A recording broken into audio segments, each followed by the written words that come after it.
Nice to see all of you here today.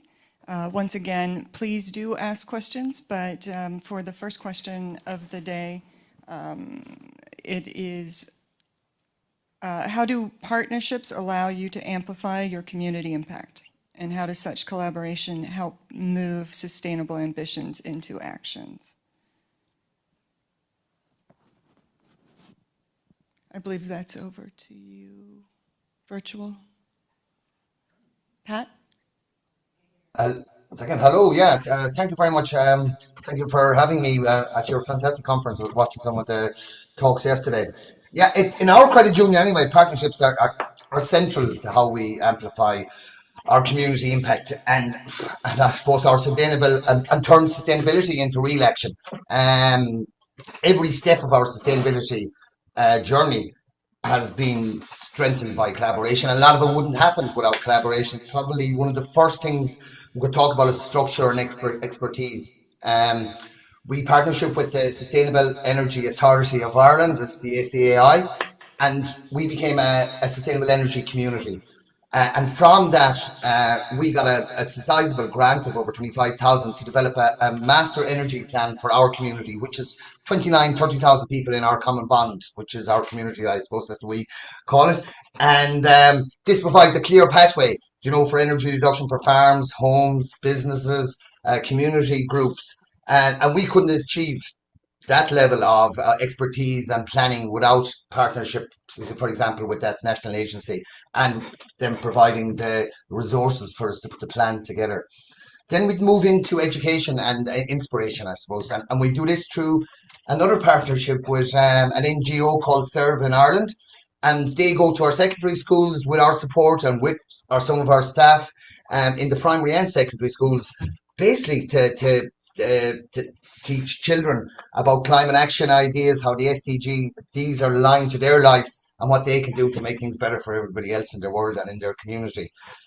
And then we go into sustainable, I suppose, action to make it affordable. That's the other collaboration we have, and that's with a lot of credit unions in Ireland. About 80 credit unions came together to develop a standardised product called Greenify. And this allows us to market this and provide low-cost finance for sustainable solutions to anybody in our community. Putting in solar installation, heat pumps, and more electric cars, etc.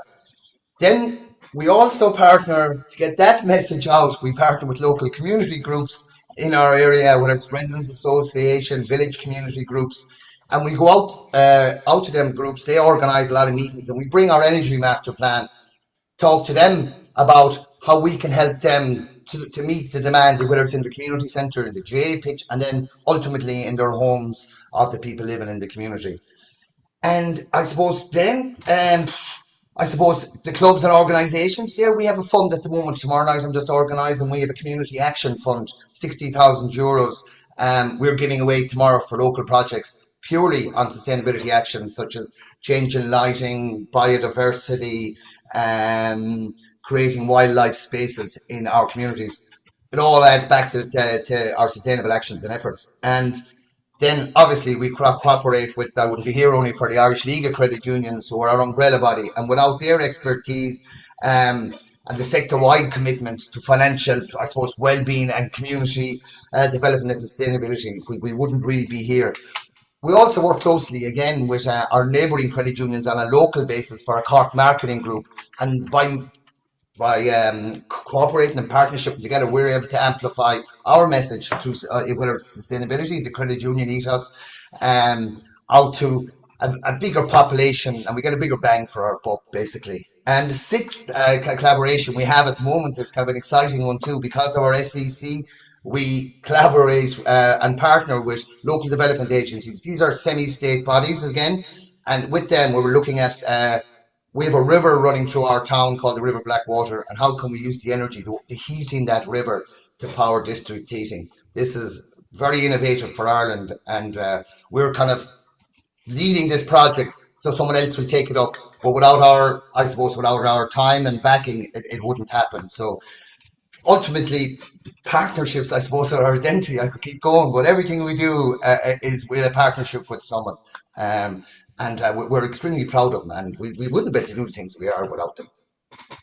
Yeah, I would agree here at Talus. We partner with a lot of different organizations, and it's really important when we do put the time and the effort into developing a product like our ocean plastic card, that the institutions that we partner with, credit unions and banks, that they promote that product. And the reason to create the product in the first place is to educate the public. A little tiny card, there are a lot of them in the world, but it's not necessarily going to remove the massive amounts of plastic in the ocean. But to have a plastic card made of 100% recycled materials, harvested from, post-consumer waste harvested from the coastal areas, and gets people thinking, oh, why would a bank invest in a card like this? And we also, partner with the communities in Rhode Island and do a lot of cleanup there to promote that type of effort as well. So I see how that's really important. If we move on to our next question, how do you foster cross-sector partnerships to address complex issues like food insecurity or mental health? Tracy?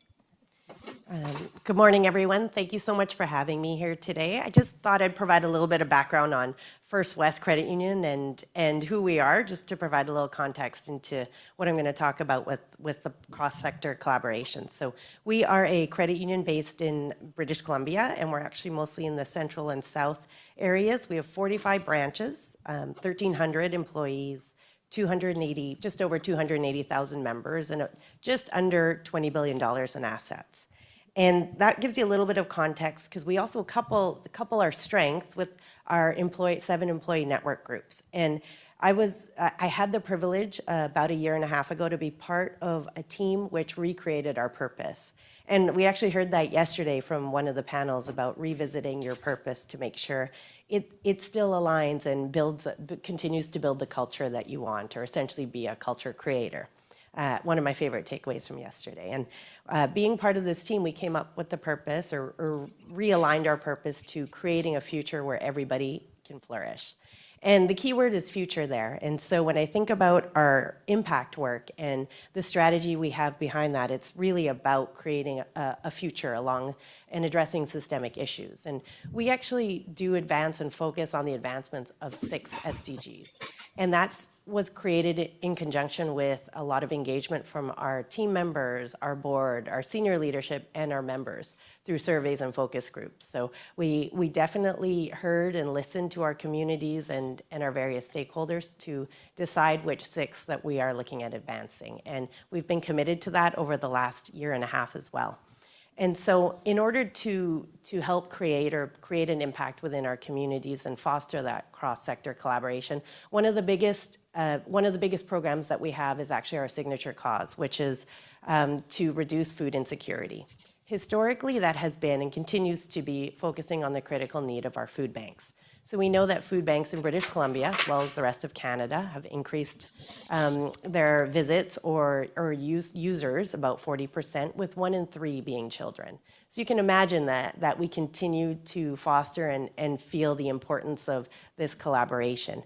And we do that by supporting our local food banks from a regional perspective. So each branch has a champion, and each of our administration offices has a champion, which actually fosters fundraising or creates fundraising opportunities, as well as collects food. So that's from a regional aspect. Those dollars and the food collected goes to the local food bank in that area. And through that, we're advancing the Zero Hunger Sustainable Development Goal. But we didn't want to just stop there. In living our purpose, we talked about how do we look at the future. And to do that, we've been exploring, looking at how can we address systemic issues.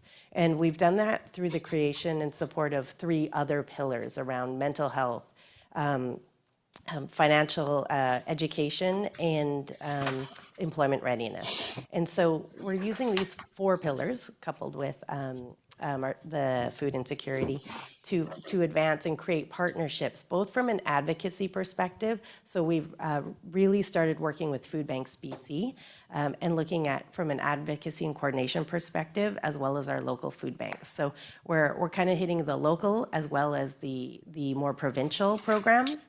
And we're really listening to partners and looking at and trying to understand what are their challenges, because we heard very well yesterday that credit unions have a really strong role to play from a local aspect. And it's through listening, learning, and responding that we're able to increase those partnerships and cross collaborations through being a catalyst, introductions to other organizations or introductions to volunteerism or experts from our organization, or even our members, trying to introduce them to each other as well to look at how can we help solve these greater problems from an impact perspective. And Angelina, what does replicability of partnerships look like on a global scale?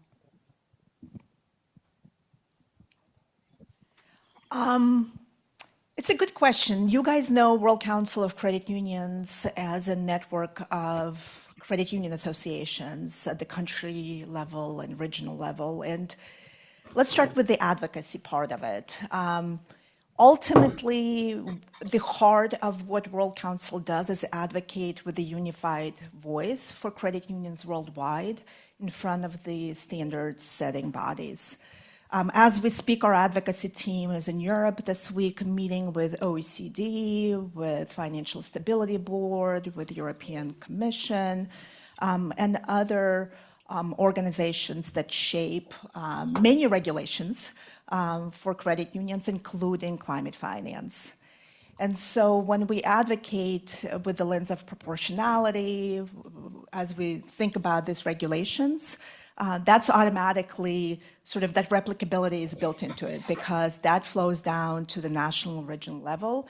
And if your credit union is a member of America's Credit Union, or Canadian Credit Union Association, or Irish League of Credit Unions, that's how we flow the message to the regulators in each country. But beyond advocacy, I lead the team that implements technical assistance and capacity building programs worldwide. And for example, with the Partnership of Climate Finance Fund, we're implementing a pilot right now in Kenya with 5 deposit-taking SACCOs, as they're known, credit unions in Kenya, to pilot new diaspora-focused climate deposit product. And it's targeted towards Kenyans who live in Seattle, Washington, or in London, UK, or in Australia, to try to bring that investment back to their communities through their credit union membership in Kenya. We're implementing that program with the Irish League of Credit Unions Foundation, with ACOSCA, as you guys all know, the regional association of credit union SACCOs on the African continent.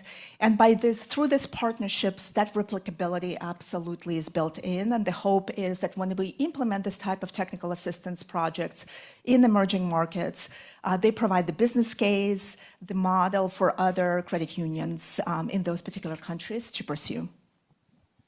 I just want to remind everybody, if you have questions, feel free to jot them down and make sure that you have your questions asked here. For First West and Tracy, how does First West ensure that its community-led innovations are scalable and replicable across different regions? At First West, we really believe, based on, we actually have 4 local brands that are represented across British Columbia, and being replicable is key.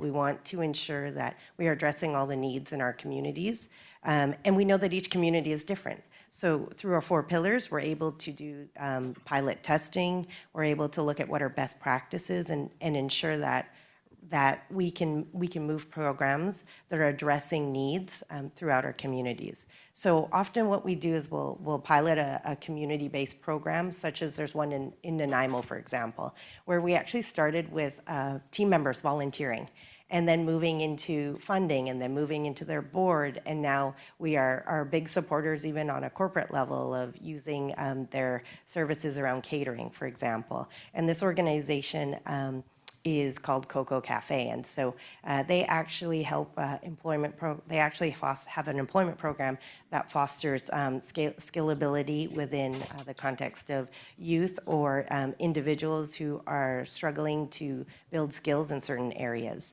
So we want to be responsive to the community's needs, but we really do want to listen and be transparent around what are our focus areas and how can we ensure that communities are able to create the impact, and our partners are really able to do their great work as opposed to have a lot of barriers in front of them. So we are really committed to removing barriers for our partners to action the great work that they're doing. Wonderful. So how about in Ireland? The UN Sustainable Development Goals have permeated credit unions and the community outreach.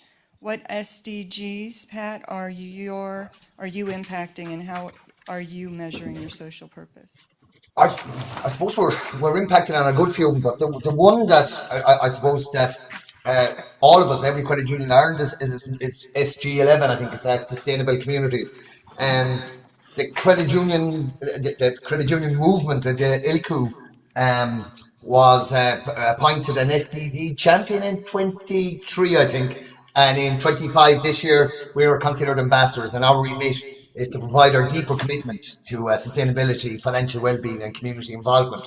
So this leads back to SDG11.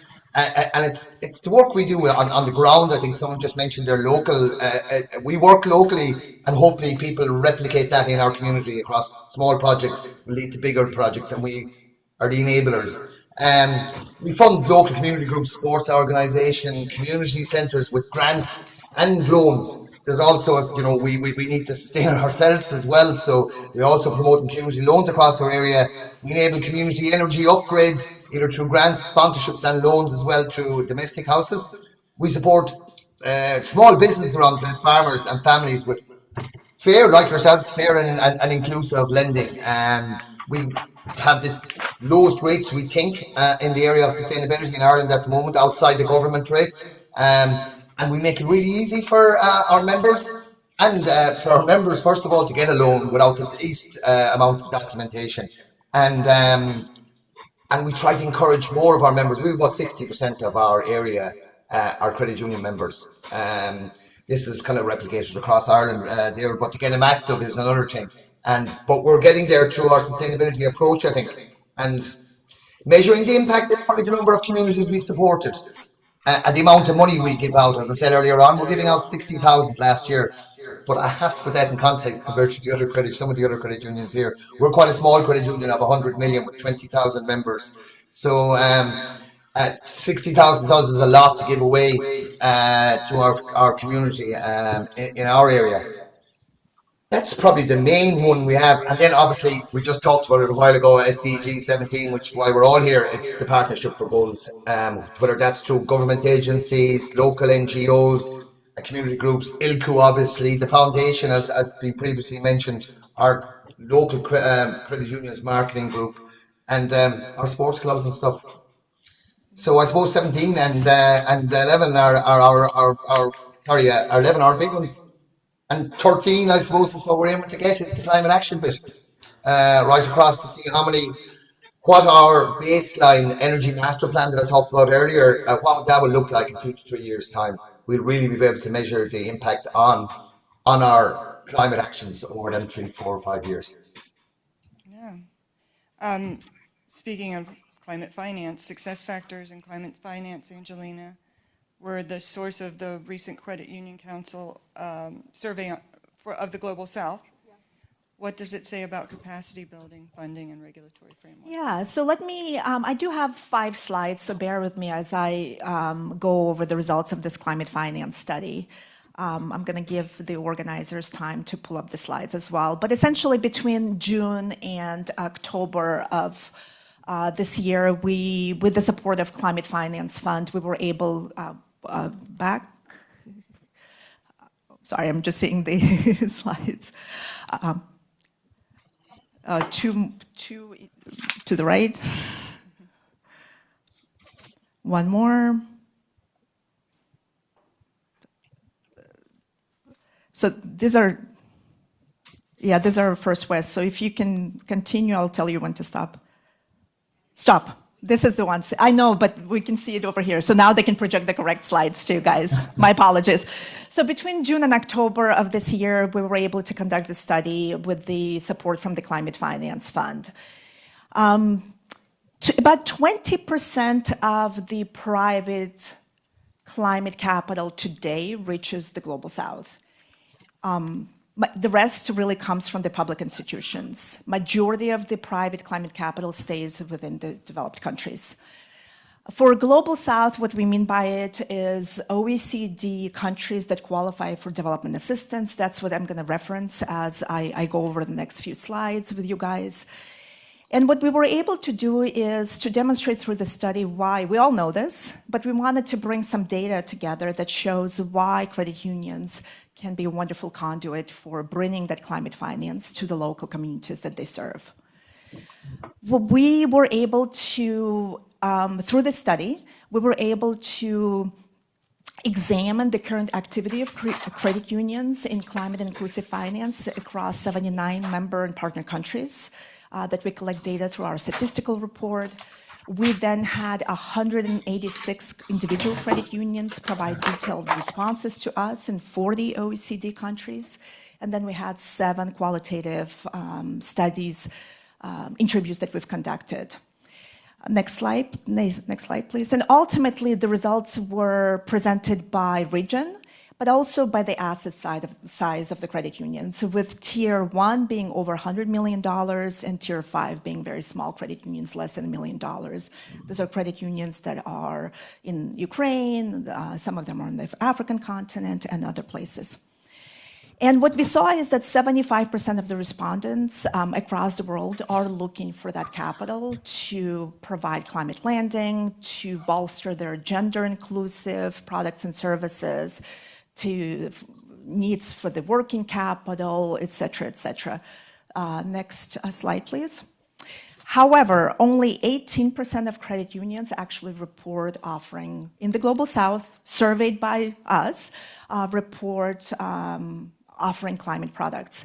I do want to caveat, 186 credit unions is sizable, but in the end of the day, it's more of a representative of the trends rather than conclusive sort of reflection on the behavior of credit unions in the regions.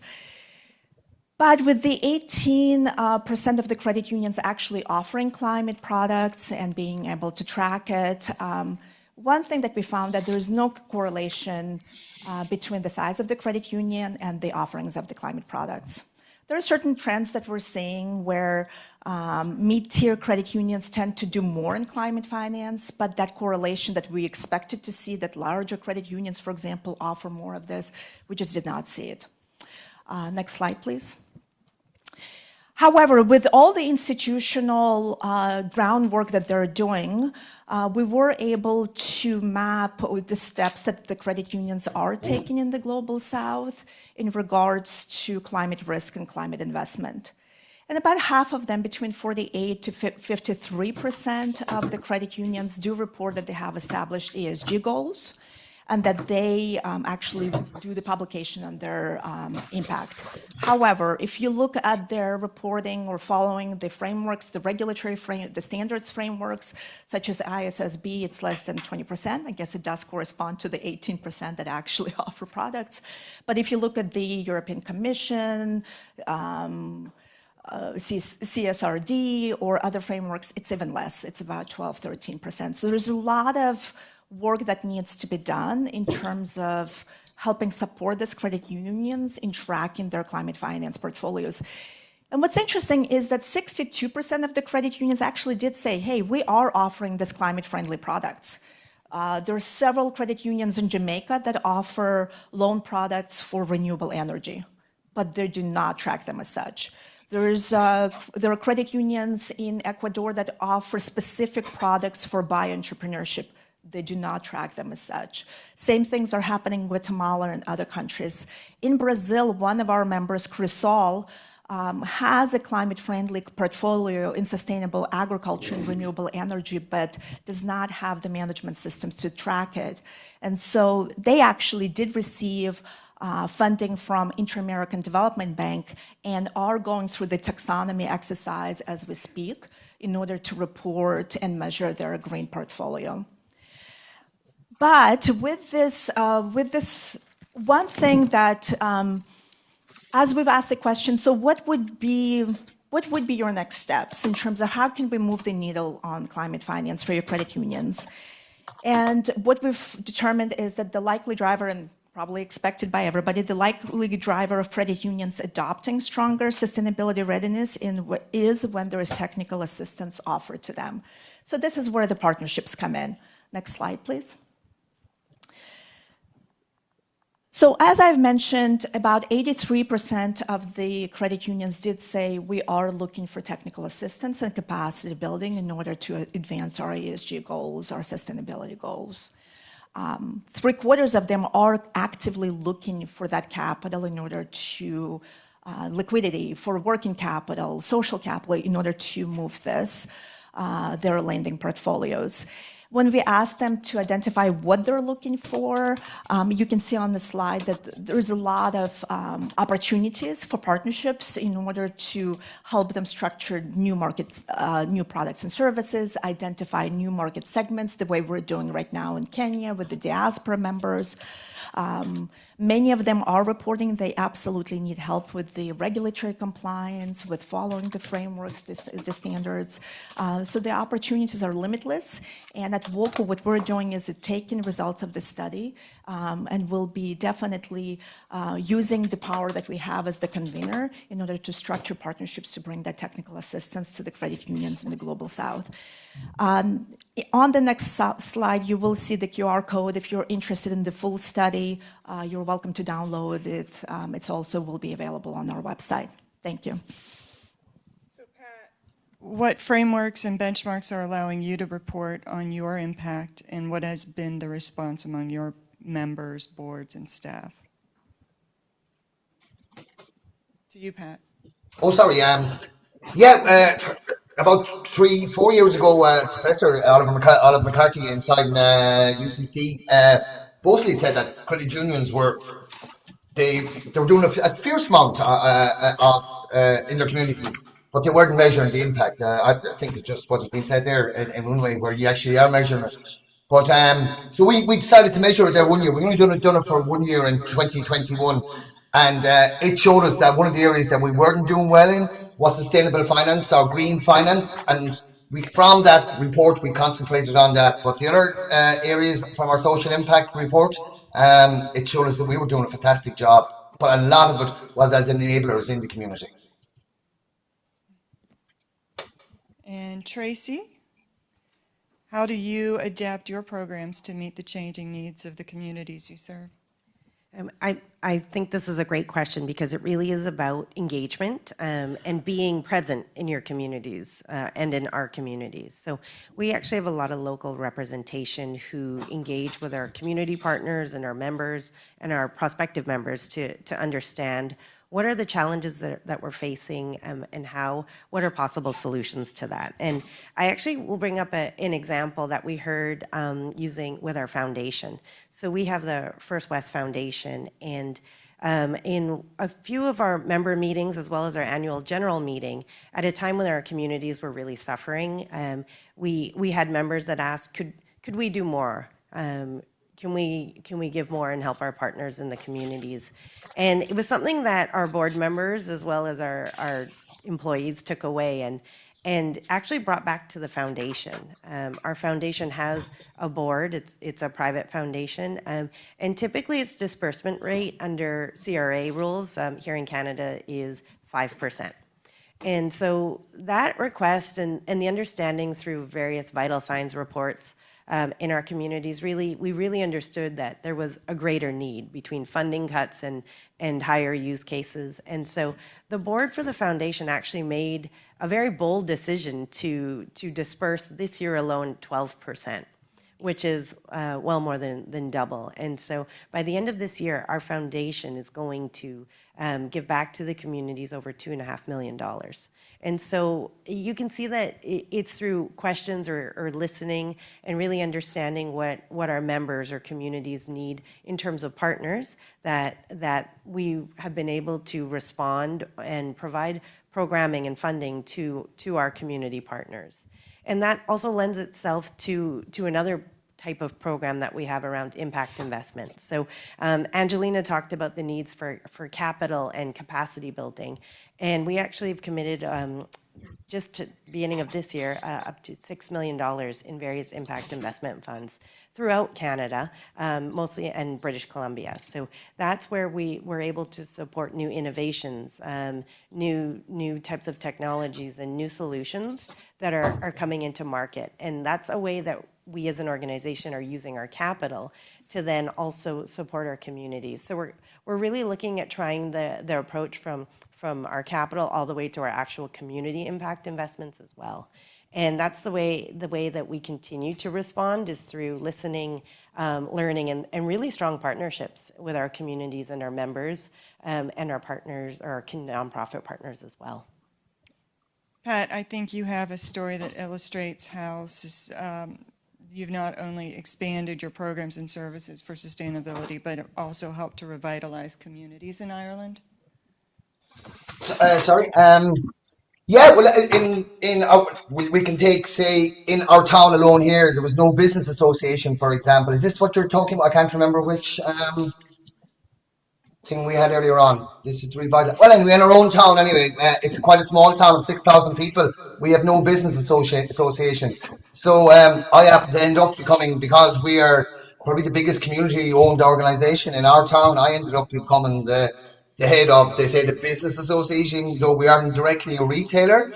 But by us providing funding to this organisation and having a partnership with it, I suppose, are part of it, we have we've revitalised the town and had some say in how our town is run.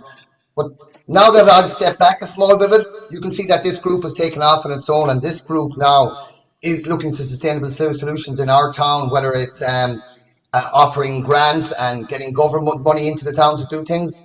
And that's probably what led us to our sustainable journey with European partners, looking at the river and all of that, you know. But we have many stories, I suppose, in our small little little villages and towns where community groups just need €5,000 or €6,000 to get them started on a project. And once they have that, they're able to access government grants and have the capacity then to develop out their programs. And it brings the credit union as itself into the centre of the community, and hopefully we gain from that as much as giving back. Awesome. And Angelina, how do the World Council's initiatives offer resources or tools for the replication of program success, and how can other credit unions avail of those tools? Yes, in terms of the resources, we're definitely that convener that allows, that creates space for credit union collaboration, exchange of ideas, sharing what they've learned, sharing how they're doing things. Many of you have attended our credit union conference that we put together every year in July. Next year it's going to be in Sydney, and sustainability is one of the themes we will be focusing on. We also partner with the foundation, with WFCU, to implement Global Bridges programs and other peer learning opportunities. Secregi, we're very thankful for Secregi for hosting. I think they host a delegation probably once a quarter, showcasing how they approach their sustainability goals, how they engage with youth, lots of crossover learnings with GWLN. In terms of the tools, we do have off-the-shelf tools that we develop through our technical assistance programs, such as SME Lending Toolkit or Last Mile Delivery Services. They are available, but they need to be adapted to each country. So, for example, we've successfully launched SME lending methodology in 4 countries, on the African continent, also in Guatemala, and we just had a request from Trinidad and Tobago for us to come in and work with them on their SME lending portfolio. Very hard to take a tool off the shelf and just say, here it is, you know. So definitely has to be adapted to the needs of a particular credit union and regulatory environment. But this is something that we certainly make available to all of our members. Good, wonderful. And another question to you, Pat, how are you communicating your progress publicly? Why is it important to your credit union? How are we communicating? Oh, first of all, we communicated through the core channels, our social media, our website, right across our social media, website, newspapers, local. We kind of tell people exactly what we're doing continuously, basically. Then further out in the communities, we would have a database continuously, and we write to members, not as from a business point of view, more from did you know what this kind of type of installation is? Did you know you can get a loan from the credit union, but it's for this, and this will save you X amount on heat.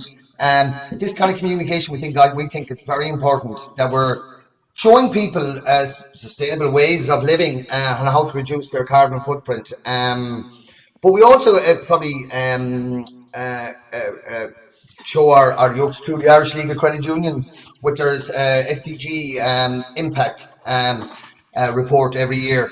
They're developing a template at the moment which will probably show our impact in a much clearer and clearer light. But the other ways, I suppose we tell it also through partnerships and community outreach. You know, once you're out there with the partnerships, they know the credit union story, and we hope they spread that on to their members and stuff. And the same with the community outreach we have.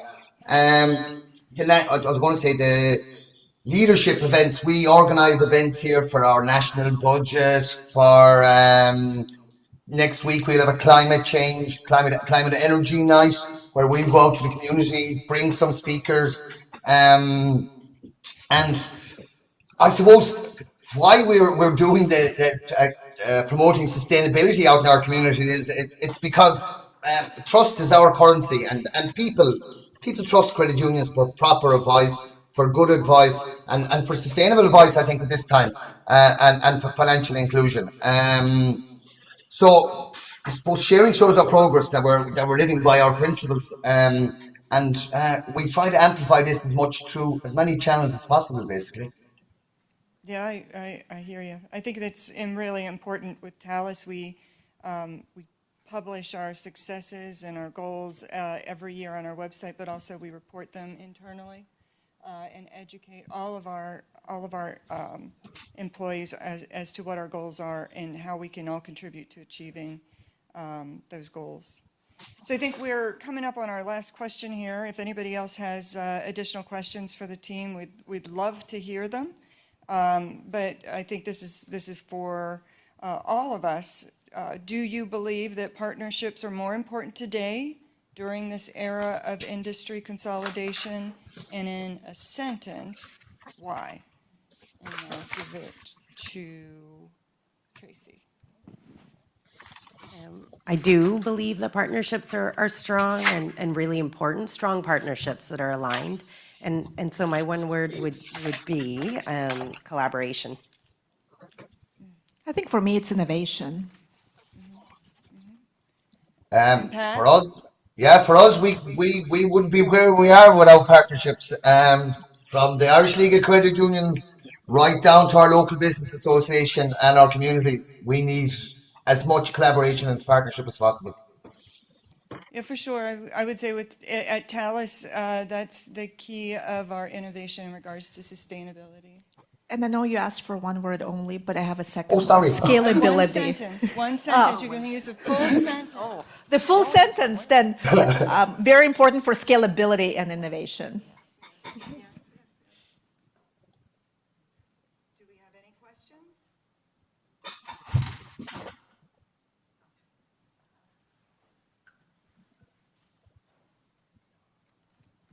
Thank you. My name is Karen Miner with the International Center for Cooperative Management at St. Mary's University.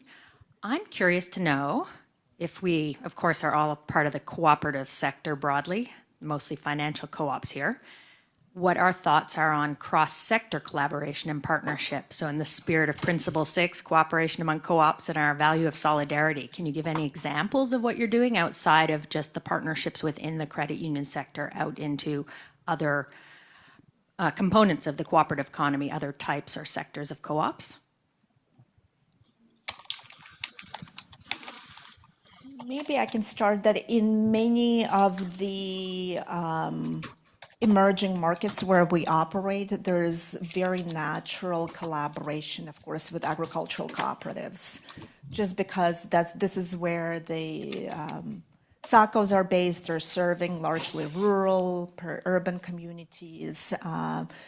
There's a strong SACCO sector in Kenya. So if we can provide lending for an agricultural cooperative and help support the credit unions do that, we absolutely take that opportunity. We're seeing the same thing in Senegal. We're ready to launch a new project finance by Global Environment Facility. It will start first quarter of next year. And there our partners have very strong linkages to agricultural cooperatives on the ground. And we're going to help them with the credit union networks with the taxonomy alignment and how do they track their portfolio, including in sustainable and agriculture. But at the same time, we take our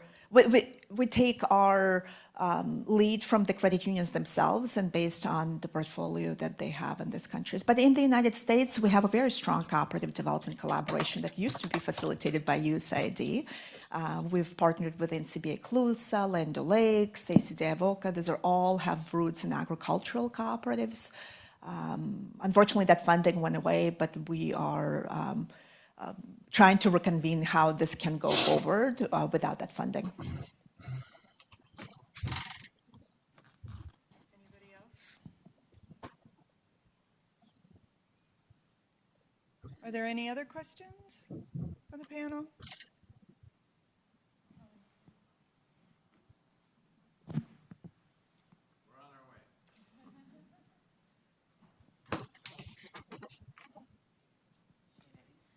Thank you. Great panel. Ema Gordon from UNFCU.